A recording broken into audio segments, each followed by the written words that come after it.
Satu, dua, tiga. Baiklah, Assalamualaikum warahmatullahi wabarakatuh. Waalaikumsalam warahmatullahi wabarakatuh. Atmayandi, sarjana teknik, magister teknik yang saya hormati selaku dosen pembimbing dan dosen penguji. Baiklah, saya akan menjelaskan laporan akhir K2M individu saya Universitas Musirawas tahun 2002 dengan judul Sistem Distribusi Air Bersih di Kecamatan Sumber Harta, Kabupaten Musirawas. Baik. Latar belakang, sumber daya air adalah sumber daya berupa air yang berguna atau potensial bagi manusia.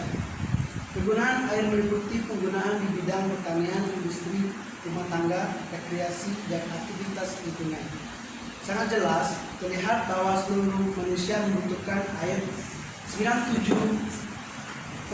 air di bumi adalah air asin, dan hanya 3% berupa air tawar, yang lebih dari 2/3 bagiannya berada dalam bentuk es di glasier dan es kutub. Air tawar yang tidak membeku dapat ditemukan terutama di dalam tanah berupa air tanah, dan hanya sebagian kecil berada di atas permukaan tanah dan di udara. Permasalahan, berapa besar kebutuhan? Yang pertama, berapa besar kebutuhan air yang harus disediakan setahun sumber harta? Bagian 2, bagaimana jaringan sistem distribusi dari reservoir? Tempat dan waktu. K2M kelompok 24 beralokasikan di Desa Sumberjaya, Kecamatan Sumber Harta, Kabupaten Musirawas, yang dilaksanakan pada tanggal 13 Juli sampai tanggal 28 Agustus 2022. Bahan alat, buku, pena, HP, dan lain-lain. Metode yang digunakan dalam pembuatan laporan air ini menggunakan metode kualitatif. Cara kerjanya, yang pertama, melakukan observasi.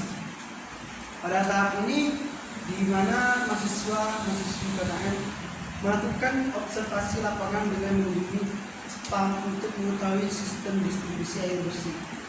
Dan yang kedua, melakukan persiapan program. Mempersiapkan program yang telah saya buat dengan cara mensosialisasikan kepada kantor spam. Baik, cara kerja yang ketiga, melakukan sosialisasi. Setelah melalui penyusunan, mahasiswa di mana akan melakukan sosialisasi, di mana mahasiswa memberikan gagasan, ide, bertukar pikiran dengan staf anggota spam semua. Baiklah, pembahasan pengertian air. Air adalah sumber daya alam yang mutlak dipergunakan bagi hidup dan kehidupan manusia dalam sistem tata lingkungan. Air adalah unsur lingkungan. Kebutuhan manusia akan kebutuhan air selalu meningkat dari waktu ke waktu. Bukan saja karena meningkatnya jumlah manusia yang memerlukan air tersebut, melainkan juga karena meningkatnya intensitas dan beragam dari kebutuhan akan air. Sistem distribusi air bersih. Yang pertama ada reservoir. Reservoir adalah tangki yang terletak pada permukaan tanah maupun di atas permukaan tanah, yang berupa tower air baik untuk sistem gravitasi ataupun penguapan, yang mempunyai 3 fungsi, yaitu 1. Penyimpanan berfungsi untuk melayani fluktuasi pemakaian terjang, cadangan air untuk pemadam kebakaran. Bagian C, pelayanan dalam keadaan darurat diakibatkan oleh terputusnya sumber pada transmisi ataupun terjadinya kerusakan atau gangguan pada suatu bangunan pengelolaan air. Yang kedua, sistem perpipaan distribusi adalah sistem yang mampu membagikan air pada setiap konsumen dengan berbagai cara, baik dalam bentuk sambungan langsung rumah atau sambungan melalui kran. Pada zat cair ideal suatu rumah di dalam pipa tidak ada tenaga yang hilang.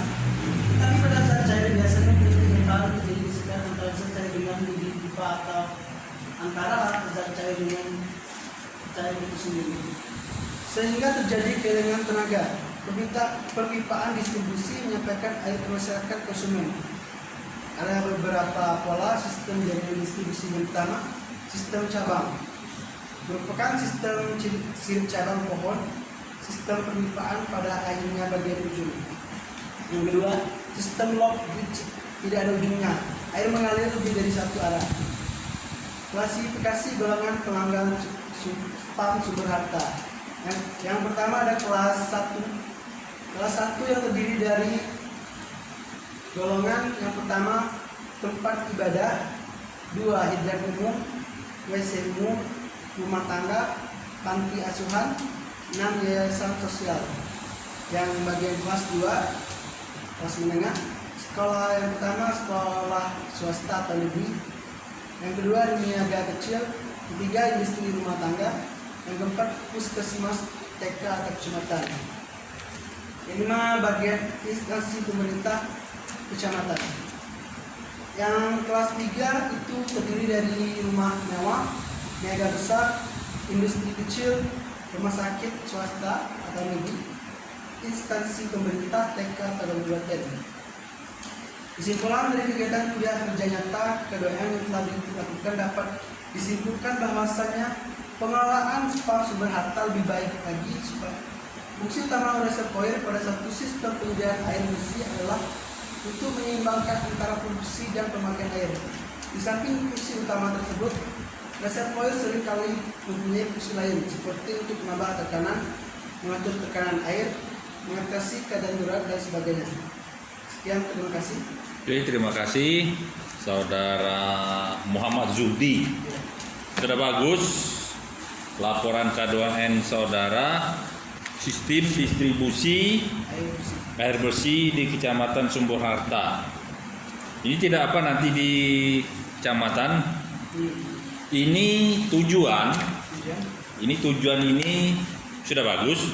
Tapi kalau ada spasi 1.2 permasalahan, kemudian ada tujuan 1.31 itu tujuannya. Ya. Itu dibuat A, sudah di 1 dibuat A. Ini sudah Bapak ini kan? Oh, Sudah Bapak ini kan?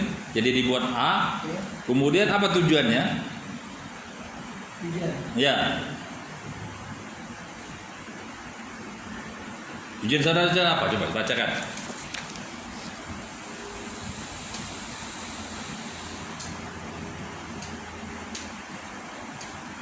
Coba tujuan A.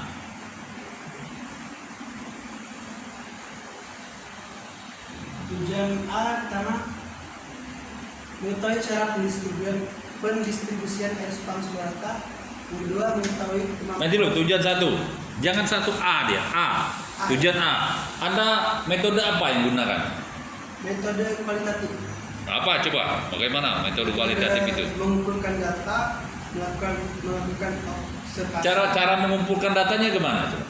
Saya datang ke spam sumber harta lalu bertanya ke anggota staf di situ kan, melakukan mendata bagian-bagian yang bagian pelanggan di situ.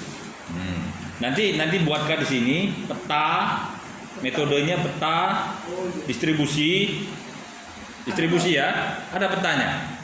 Peta distribusi air. Iya, distribusi. Nah, nanti minta di situ. Kalau tidak Anda buat sendiri nanti kemana arah-arah pipanya, kemudian apa dia sambungan rumah atau dia langsung pakai. Saya kira ini belum pakai meteran. Belum. Sudah, belum. Nah, itu sudah bagus. Nanti Anda bahas. Petanya jangan lupa ya, peta distribusi itu. Peta distribusi maksud mana? Nanti kan ada peta jaringan distribusinya. Oh iya siap. Ya. Masukkan bagian pembahasan. Ya, nanti di metodenya gimana, apa itu jaringan distribusi dibuat di metodenya, kemudian di pembahasan dibahas juga berdasar peta itu analisis. Rumah ini sekian, rumah ini sekian, rumah ini sekian. Itu ada dua metode menggunakan ekras, menggunakan ada dua metode, ada metode, ada manual. Ini Anda bahas, sudah bagus ini. Kemudian di tujuan Anda ada 3 ya, ada 2 ya. Nah, ini sistematika penulisannya juga, ini spasi-spasinya harus diperbaiki. Kemudian Anda bahas di kesimpulan. Di kesimpulan tidak ada Anda mengomong bahwa ini kalau ada tujuan A, di kesimpulannya harus A. Kemudian tujuan B itu di kesimpulan harus B. Ini Anda langsung selama membawa tidak ada kesimpulan A, kesimpulan B. Itu perbaiki ya. Kemudian saran belum, ini tanda tanya sarannya. Kemudian saran ini mudah nanti Anda buat bahwa buat meteran, bahwa kualitas airnya itu bagaimana itu kan. Baunya gimana tadi sudah ada tentang kualitas air di halaman di PowerPoint saudara. Coba lihat kesimpulan tadi. Kesimpulan yang di Word. Coba lihat kesimpulan yang di Word. Yang di Word, kesimpulan yang di Word. Nah itu coba. Coba kesimpulannya. Nah itu mana? Nah ini di saya belum di situ ada. Nah harus ABC itu AB ya. Kemudian daftar pustaka kok beda di situ. Daftar pustaka coba buka daftar pustaka. Emang belum masuk, Pak. Nah daftar pustaka ini minimal 5. Baik buku atau jurnal, banyak jurnal punya Bapak ada. Nanti ada jurnal, cari di Google Scholar, jurnal Bapak banyak tentang air. Itu sudah bagus. Ini nanti perbaiki ya. Ini lampirkan laporan mingguan saudara di belakang. Ada. Sudah ada. Nah ya. Oke. Silakan perbaiki. Silakan tutup. Baik. Sekian penjelasan dari saya. Saya akhiri. Wassalamualaikum warahmatullahi wabarakatuh.